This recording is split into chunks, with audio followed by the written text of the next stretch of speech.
Assalamualaikum warahmatullahi wabarakatuh. Menulis karya ilmiah merupakan aktivitas rutin yang dilakukan oleh mahasiswa atau dosen. Pada saat menulis karya ilmiah, mau tidak mau pasti berhubungan dengan pekerjaan mengutip dan membuat daftar referensi. Mengutip dan membuat daftar referensi penting kalian kuasai untuk menghindari plagiarisme dan demi menjaga kejujuran intelektual. Kali ini saya akan menjelaskan cara membuat kutipan atau sitasi dan daftar referensi khususnya dengan sistem apa. Di mana letak kutipan? Di sebuah karya ilmiah pasti ada kutipan. Kalau kita perhatikan di dalam slide ini, ada nama diikuti dengan tahun, kemudian berada di dalam kurung. Atau nama kemudian diikuti dengan tahun di dalam kurung. Yang berwarna kuning ini adalah rujukan-rujukan dari sumber-sumber bernama orang-orang tersebut. Jadi apa yang ditulis di depannya, di kalimat di depan sumber-sumber tersebut atau di belakang dari sumber-sumber tersebut, itulah pendapat, ide atau kalimat yang dikutip. Selanjutnya, di mana letak daftar referensi? Kita bisa melihat daftar referensi di akhir setiap karya ilmiah atau artikel ilmiah. Daftar referensi berisi daftar pustaka-pustaka yang dirujuk atau dikutip di dalam artikel tersebut. Dalam video kali ini, saya akan menjelaskan mengenai komponen referensi, dilanjutkan dengan sistem referensi apa, dan diakhiri dengan cara mengutip dengan sistem apa. Apa saja komponen referensi? Ada dua komponen referensi, yaitu kutipan di dalam teks dan daftar referensi. Kutipan di dalam teks berarti kutipan yang berada di dalam artikel yang kita tulis. Buktinya adalah ada nama penulis dan kemudian diikuti dengan tahun, kadangkala dengan halamannya di dalam teks kita atau artikel yang sedang kita tulis.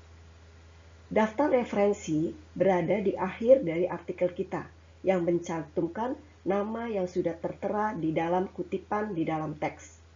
Di sini saya memberikan contoh kutipan di dalam teks. Kita mengutip dari Widya Martaya dan Sudiati pada tahun 1997 dan mengambil dari halaman 75. Nama Widya Martaya dan Sudiati ini harus tertera di dalam daftar referensi di dalam artikel yang sama. Di situ, di dalam daftar referensi mencakup nama dan tahun dan juga sumber pustakanya. Di sini kebetulan adalah sumber pustaka buku beserta dengan nama penerbitnya. Dengan kata lain, daftar referensi memuat bukan sekadar nama dan tahun seperti halnya kutipan di dalam teks, tetapi harus mencakupi, melengkapinya dengan sumber pustaka yang lengkap. Sebetulnya apa pengertian mengutip? Mengutip adalah mengambil ide, data, gambar, pendapat, pernyataan, atau ucapan orang lain atau pakar bidang ilmu untuk digunakan dalam karya ilmiah yang sedang kita tulis. Dari mana sumber kutipan? Sumber kutipan bisa dari buku atau e-book, dari bab di dalam buku, dari artikel di dalam jurnal atau artikel di dalam koran, baik elektronik maupun cetak, atau dari audio dan video. Mengapa dalam tulisan ilmiah kita harus mengutip? Ada 3 alasan. Pertama, kita mematuhi etika penulisan ilmiah.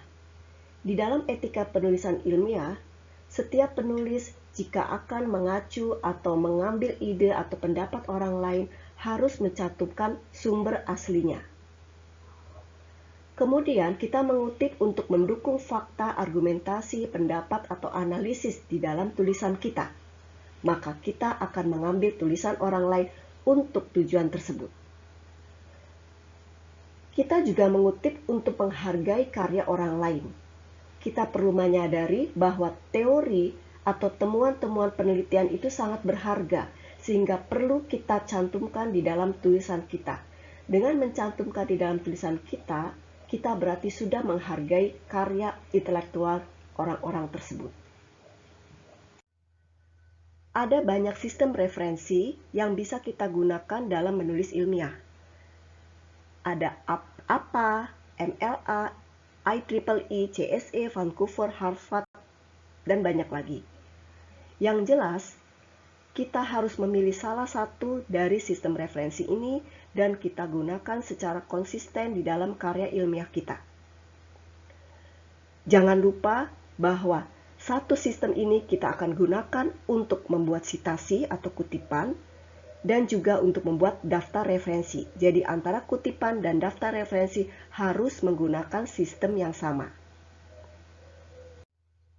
Di sini saya akan menjelaskan sistem referensi menggunakan apa.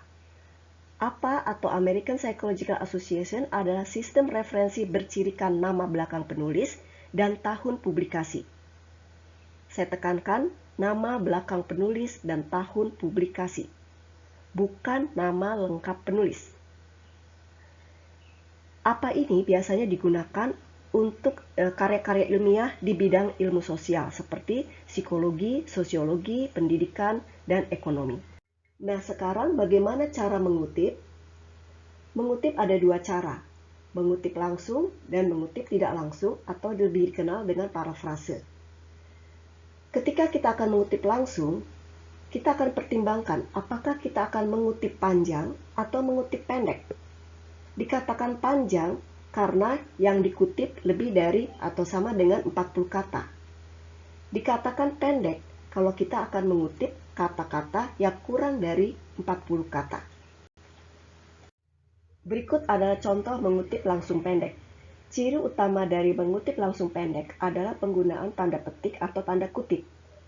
Tanda kutip atau tanda petik ini untuk mengapit kata-kata yang kita ambil dari kata asli, si penulis asli. Jadi tidak boleh mengubahnya sama sekali, termasuk pemakaian tanda baca jika tanda baca salah dalam tulisan asli. Itu tidak bisa kita ubah karena kita mengutip langsung.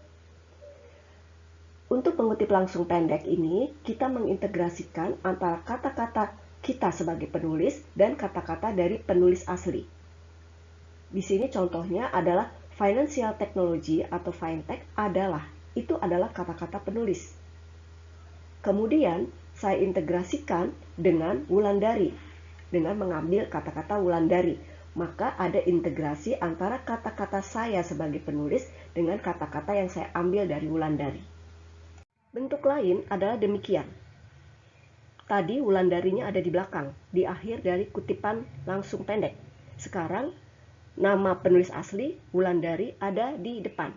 Misalkan, menurut Wulandari, kita langsung berikan dia tahun dalam kurung, fintech adalah tetap. Karena ini definisi dari Wulandari, maka kita menggunakan tanda petik. Ya, tanda petik, kemudian kita ambil kata-katanya Wulandari persis sama, dan kita akhiri dengan halaman tempat kita mengutip kata-kata tersebut. Jadi jangan lupa untuk mencantumkan halaman ketika kita mengutip langsung. Untuk mengutip langsung panjang, agak berbeda dengan mengutip langsung pendek. Di sini saya ambil contoh teks asli dari Wulandari, satu paragraf. Lengkap dengan halamannya. Saya akan membuat kutipan langsung panjang, mulai dari tengah-tengah paragraf tersebut. Mulai dari untuk hingga terakhir sepertiganya titik. Jadi yang berwarna merah muda inilah yang akan saya kutip langsung. Dari teks asli Wulandari, kita akan masukkan ke dalam tulisan kita. Maka caranya adalah tetap mengintegrasikan dengan tulisan yang kita buat sendiri, tetapi kita bedakan dengan baris yang di bawahnya. Jadi kita membuat baris baru untuk kutipan langsung panjang. Karena tadi tulisan Wulandari yang akan kita kutip tidak utuh satu paragraf, tetapi mengambil dari tengah-tengah paragraf, berarti ada kalimat yang kita buang. Kalimat yang kita buang atau kata-kata yang kita buang, kita tandai dengan tanda titik 3. Barulah kita mulai dengan apa semua yang tertulis dalam tulisan Wulandari yang kita kutip langsung. Perhatikan di sini ketika kita akan mengutip langsung panjang, kita mulai dari baris yang baru, kemudian agak menjorok ke dalam satu tabulasi, dan spasinya pun lebih rapat-rapat. Jangan lupa untuk menyertakan halaman di akhir dari kutipannya. Tidak menggunakan tanda petik atau tanda kutip seperti halnya kita mengutip langsung pendek. Bagaimana dengan mengutip tidak langsung atau parafrase? Mengutip tidak langsung atau parafrase membutuhkan keahlian tersendiri, karena di sini kita menggunakan kata-kata dan struktur kalimat sendiri yang berbeda dengan kata-kata atau struktur kalimat penulis asli. Panjang parafrase biasanya tidak berbeda jauh atau sama dengan sumber aslinya. Untuk membuat parafrase, jangan mengubah makna dari sumber asli. Jadi yang kita tangkap adalah maknanya, tapi kemudian kita membuatnya dalam kalimat kita sendiri. Kita perlu bedakan dengan meringkas, karena meringkas itu adalah membuat suatu tulisan itu lebih padat dan lebih pendek dari aslinya. Untuk menyusun parafrase, pertama kita perlu membaca naskah asli dengan sebaik-baiknya. Kita tandai bagian-bagian atau kata-kata yang penting dengan stabilo atau menggarisbawahi, atau bisa juga kita catat di catatan kita atau di margin sebelah kanan kertas. Kemudian kita rangkai kata-kata tersebut menjadi kalimat kita sendiri. Jadi kita mengubah struktur kalimat, kita mengganti kata-kata dengan sinonim atau menggunakan repetisi yang berimbuhan untuk mengubah atau membuat sama sekali berbeda dengan naskah aslinya. Cek kembali parafrase, pastikan parafrase tidak mengubah makna naskah asli. Sekarang kita akan melihat contoh membuat parafrase. Misalkan naskah aslinya saya ambil dari Z tahun 2008 halaman 3. Saya mengutip langsung persis menggunakan tanda petik. Di dalamnya itu adalah kata-kata yang saya ambil dari Z. Saya akan baca secara cermat kata-kata inti dari isi tulisan Z. Jadi saya akan mencatat ada kata-kata riset kepustakaan, studi pustaka, metode pengumpulan data pustaka, membaca dan mencatat serta mengolah. Kata-kata itulah yang akan saya gunakan untuk menyusun parafrase. Dari kutipan langsung tadi, kita akan buat parafrase. Nah, inilah hasilnya. Satu kalimat saja, tetapi tidak lupa kita cantumkan nama dan tahunnya. Setelah kita membuat kutipan atau sitasi, sekarang kita akan menyusun daftar referensi. Daftar referensi hanya berisi sumber-sumber yang kita kutip di dalam tulisan kita. Untuk menyusun daftar referensi, banyak cara yang bisa kita lakukan. Apakah kita akan melakukan secara manual, ataukah kita menggunakan bantuan tools, perangkat-perangkat yang disediakan di dalam website kita. Misalnya, kita menggunakan Microsoft Word.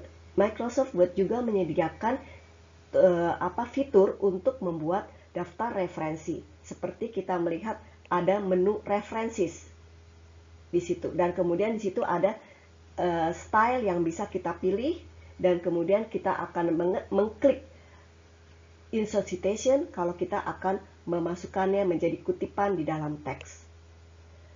Tetapi sekarang ini sudah banyak tools reference manager yang bisa kita gunakan untuk memudahkan cara kita menulis daftar referensi, yaitu ada Zotero, EndNote, Mendeley, dan Papers. Nah, ini kita bisa manfaatkan dengan cara mengunduhnya lebih dahulu. Mengunduh dari website, kemudian kita masukkan di dalam laptop kita dan kita gunakan ketika kita akan menulis. Dengan menggunakan Tools Manager, itu tidak ada kata lupa. Kata lupa di sini maksudnya apa? Kita ingat tadi bahwa untuk menulis sitasi atau kutipan harus disertakan dengan daftar referensi. Itu sudah satu paket. Jadi apa yang namanya tercantum di dalam sitasi berarti harus juga dicantumkan di dalam daftar referensi. Ketika kita menggunakan tools ini tidak akan melupakan. Jadi langsung terintegrasi antara sitasi dan daftar referensi. Begitu juga kalau kita menggunakan Microsoft Word. Nah, kalau kita tidak memahami penggunaan perangkat-perangkat ini, kita bisa melakukannya dengan menuliskan secara manual, tetapi dengan modal daya ingat yang kuat. Untuk apa? Bagaimana kita akan menulis untuk buku? Bagaimana kita akan menulis untuk artikel di dalam jurnal, artikel di dalam koran, di dalam majalah, bab di dalam buku, dan seterusnya. Itu kita hafalkan urutan-urutannya. Seperti misalnya kalau kita akan membuat daftar referensi buku, berarti kita mulai dengan nama yang dibalik, kemudian tahun dalam kurung, kemudian judul bukunya yang diawali dengan kata pertama dengan huruf kapital, dan diikuti dengan nama penerbitnya. Begitu juga kita hafalkan bagaimana urutan-urutannya untuk menulis artikel di dalam buku dan pustaka-pustaka lainnya. Sekali lagi, saya sangat menyarankan teman-teman untuk memahami salah satu dari tools Reference Manager ini untuk memudahkan kalian membuat citasi sekaligus daftar referensi. Untuk menulis daftar referensi dengan apa, kita perlu perhatikan beberapa hal berikut. Pertama, tidak menyertakan gelar penulis. Jadi, untuk daftar referensi tidak ada gelar, meskipun di tulisan aslinya mencantumkan gelar. Kemudian, daftar referensi harus disusun menurut alfabetis. Alfabetis yang berarti sudah disusun dengan nama penulis yang dibalik. Jadi, kita tidak bisa membuat daftar referensi dimulai dengan angka, karena angka itu tidak bisa diurut menurut abjad. Untuk versi 7 yang saat ini digunakan untuk sistem apa, tempat publikasi tidak lagi termasuk dalam daftar referensi. Jadi kalau buku yang dahulu itu mencantumkan kota terbitnya, maka untuk versi 7 tidak mencantumkan kota terbit. Kemudian untuk artikel jurnal harus menyertakan DOI atau Digital Object Identifier System. Ini harus dicantumkan di dalam daftar referensi kita. Kemudian yang terakhir, tidak perlu menuliskan retrieve from sebelum URL-nya dicantumkan. Kalau yang dahulu kita perlu menambahkan kata-kata retrieve from alamat URL-nya. Tapi untuk yang versi 7 ini, kata-kata retrieve from ini dihapus. Jadi langsung pada alamat URL-nya saja. Ini adalah contoh-contoh tentang daftar referensi dengan sistem apa. Misalkan kita kumpulkan dulu nih, jumlah penulisnya berapa? 1 orang. Namanya siapa? Sumbernya dari mana? Dari buku. Kemudian tahunnya buku itu tahun berapa? Kutipan di dalam teks tadi berarti kita menuliskan dengan nama belakang dan tahun. Ya, kita lihat di sini namanya 1 orang, Sofyan Siregar, berarti kutipan di dalam teks adalah Siregar. Tahunnya sudah dicatat 2012. Maka daftar referensinya yang kita tulis, karena ini sumbernya adalah buku, tetap kita tuliskan Siregar S. Siregar ini kita konsisten dengan kutipan di dalam teks Siregar. Maka daftar referensi pun Siregar. Tetapi nama lengkapnya sesungguhnya adalah Sofyan Siregar. Jadi dalam daftar referensi Sofyannya ini kita singkat menjadi S. Jadi nama belakang, koma, dan nama depan. Siregar, S. Kemudian tahun ada dalam kurung. Kemudian judul buku, statistika deskriptif untuk penelitian. Hanya awal katanya yang kapital. Sedangkan kata yang lain tidak kapital. Kemudian disusul dengan penerbitnya. Batas antara nama penulis, nama buku, dan siapa penerbitnya itu adalah tanda-tanda titik. Bagaimana kalau penulisnya 3 orang atau lebih? Nah, saya kasih contoh yang 3 orang saja, ya. Nah, ini ada nama aslinya semua, nama lengkapnya saya masukkan, ya. Kemudian sumbernya juga dari buku. Maka di dalam kutipan di dalam teks ya, kita tulis cukup nama yang pertama yang sudah dibalik atau yang ada nama belakangnya untuk nama penulis pertama. Winarto, maka Winarto et al. Et al ini sebetulnya dia terdiri atas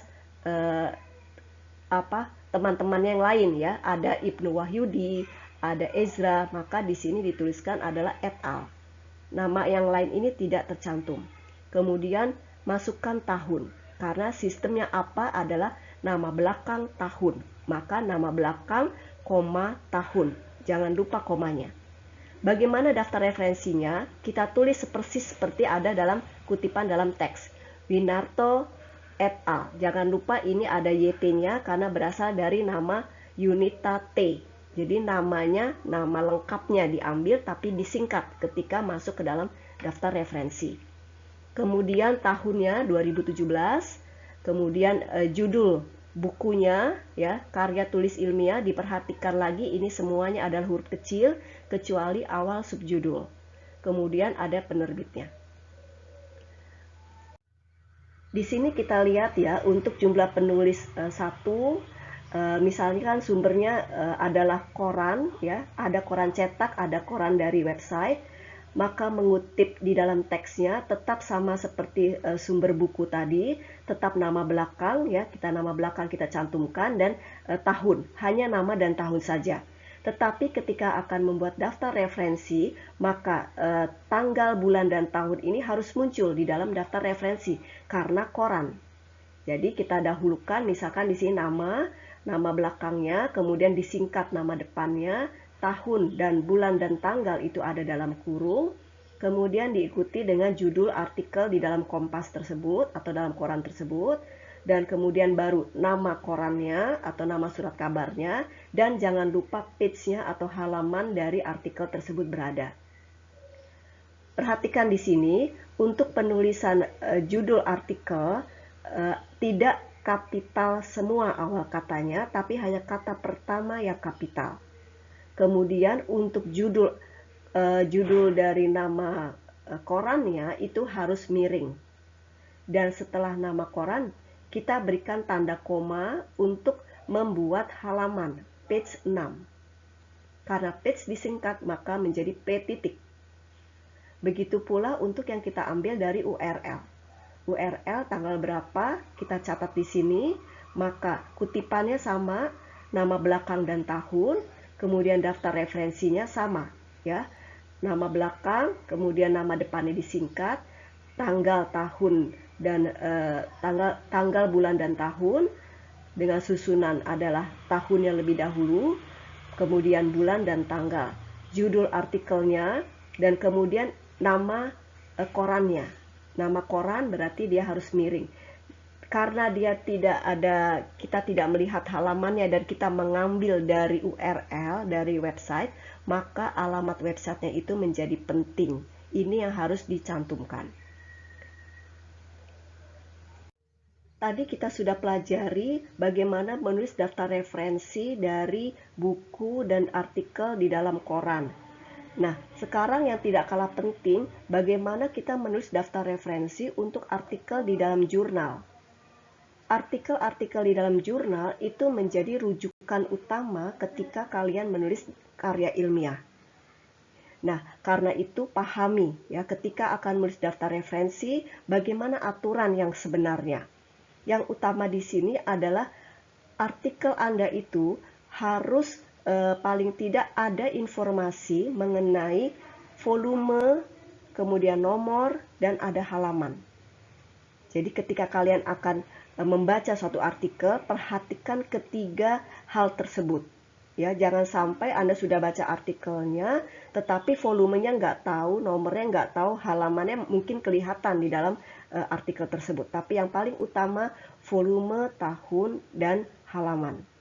Nah, untuk menulis kutipan di dalam teks, ini hampir sama untuk buku dan untuk artikel koran ya. Jadi nama belakang, kemudian tahunnya. Kalau dia 2 orang, Anda bisa menggunakan simbol dari dan ya, dengan tanda ampersand ini. Jadi boleh digunakan simbol dari kata dan.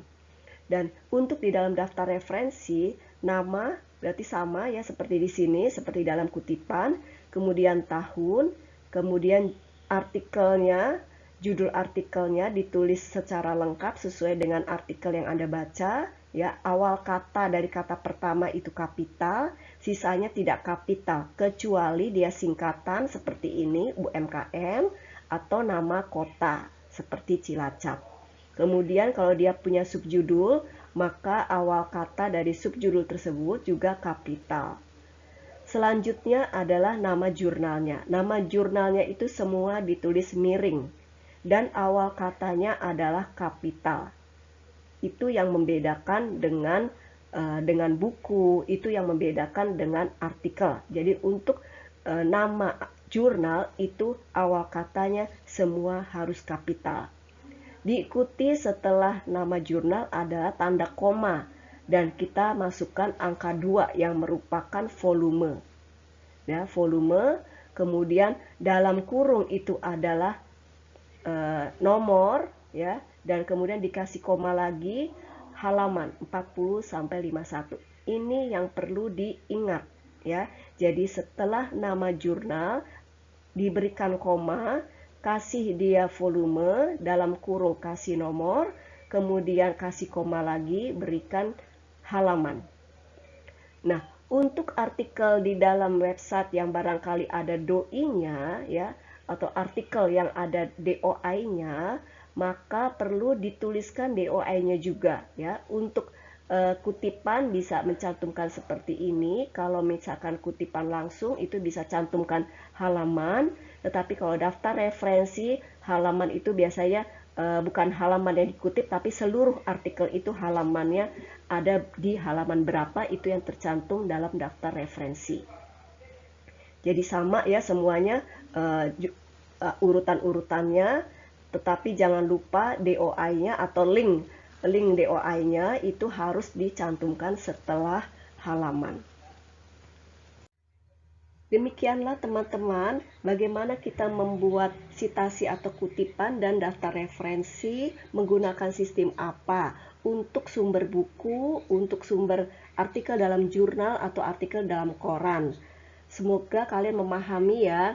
Nah, untuk sumber-sumber lainnya, silakan kalian bereksplorasi dengan membuka tautan yang ada pada sumber referensi dalam video ini.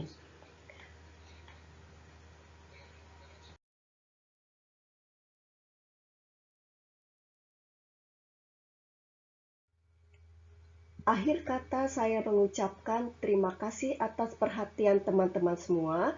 Semoga bermanfaat. Wassalamualaikum warahmatullahi wabarakatuh.